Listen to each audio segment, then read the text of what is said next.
Team ഈസ്റ്ററിന് വീട്ടിൽ താറാവ് കറി വെച്ചത് എങ്ങനെയാണെന്ന് കാണിക്കാൻ വേണ്ടിട്ടാ. അപ്പോൾ താറാവ് ആദ്യം വേവിച്ച് വെച്ചെങ്ങനെയുണ്ടാ, വെളുത്തുള്ളി, ഇഞ്ചി, പച്ചമുളക്, ഗരം മസാല എല്ലാം കൂടിയിട്ട് വേവിച്ച് വെച്ചെങ്ങനെയുണ്ട് താറാവ്. അപ്പോൾ ആദ്യം വറുക്കുന്നത് നമ്മൾ ഉരുളക്കിഴങ്ങാണ്ട് ചിപ്സ് വറുക്കണ പോലെ വറുത്തേക്കണത്. 80% വെന്താൽ മതി കേട്ടോ, ഭയങ്കര ക്രിസ്പി ഒന്നും ആകേണ്ട ആവശ്യമില്ല. അപ്പോൾ ഇതൊക്കെ വറുത്താദ്യം കോരി മാറ്റി വെക്കണം കേട്ടോ. പിന്നെ നമുക്ക് താറാവും ചെറുതായിട്ടൊന്ന് വറുക്കണം, ഭയങ്കര ഡീപ്പ് ഫ്രൈ ഒന്നും ആകണ്ട കേട്ടോ. താറാവൊന്ന് ജസ്റ്റ് ഒന്ന് മുരിഞ്ഞ് കിട്ടിയാൽ മതി. അപ്പോൾ താറാവും ഉരുളക്കിഴങ്ങും ആദ്യം വറുത്ത് കോരി മാറ്റി വെക്കണം കേട്ടോ, എന്നിട്ട് നമ്മുടെ പണി തുടങ്ങാം.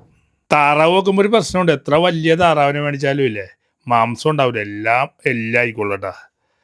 അപ്പോൾ ഇത് നാടൻ താറാവല്ല, ബ്രോയിലർ താറാവാണ്, അതുകൊണ്ട് ഇത്തിരി മാംസമൊക്കെ ഉണ്ട്. നാടൻ താറാവാണെങ്കിൽ ഒട്ടും മാംസം ഉണ്ടാവില്ല, എല്ലാം എല്ലിൻ്റെ പീസ് തന്നെ ആയിക്കോളൂ.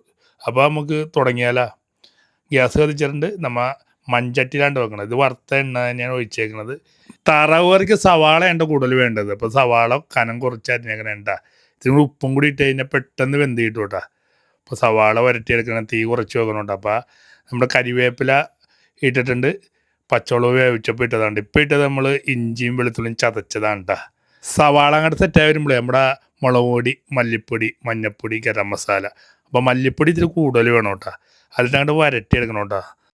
തീ കുറച്ച് വേണം വരട്ടിയെടുക്കാൻ കേട്ടോ. അപ്പോൾ ഈ ഒരു പരുവത്തേക്ക് ഇട്ടു കേട്ടോ.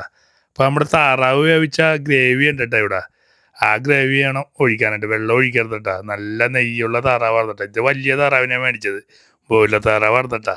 അപ്പോൾ ഇതും കൂടി ഇട്ടങ്ങനെ ഇളക്കി പിടിപ്പിക്കണം കേട്ടോ. എന്നിട്ട് ഇങ്ങനെ തിളച്ചു വരും കേട്ടോ, കുളു എന്ന് പറഞ്ഞ് കൊതക്കും ഈ സാധനം. തിള വന്നതിന് ശേഷം നമ്മൾ താറാവ് വറുത്ത് കോരി വെച്ചിട്ടുണ്ടല്ലോ, അതങ്ങോട്ട് ഇടണേ ഉണ്ടാ. താറാവ് നൈസായിട്ടൊന്ന് വറുത്തപ്പോൾ ഒന്നും കൂടി ചുരുങ്ങിയേട്ടാ, ഇനി കറി വെച്ച് കഴിയുമ്പോൾ ഒന്നും കൂടി ചുരുങ്ങും. ഈ താറാവ് കറി ഞങ്ങളുടെ ശൈലിയിലുള്ള കറിയാണ്ട, നിങ്ങൾ വേറെ സ്റ്റൈലിലാക്കി വെക്കുന്നത്. ഇതിന് പ്രത്യേകിച്ച് പേരൊന്നുമില്ല. ഇപ്പോൾ ഒഴിക്കുന്നത് 3-ാം പാലാണ് കേട്ടോ, അധികം കട്ടിയൊന്നും ഇല്ല കേട്ടോ ഈ പാലിന്. ഇനി കട്ടിയില്ലെന്ന് പറഞ്ഞ് കമൻ്റൊന്നും ഇടണ്ട. അപ്പോൾ അമ്മച്ചി ഇത് ഇളക്കി കൂട്ടണേ ഉണ്ടാ.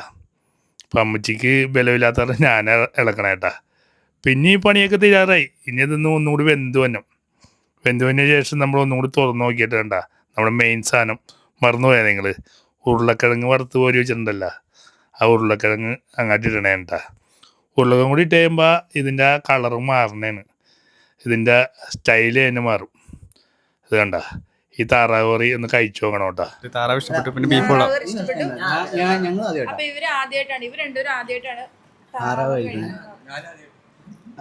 ഞാനും കഴിച്ചിട്ടില്ല കേട്ടോ, ഞാനും ആദ്യമായിട്ട് കഴിക്കാൻ പോവാണ്. അപ്പൊ എല്ലാവർക്കും താറാവ് കറി ഇഷ്ടപ്പെട്ടു എന്നാ പറയുന്നത്.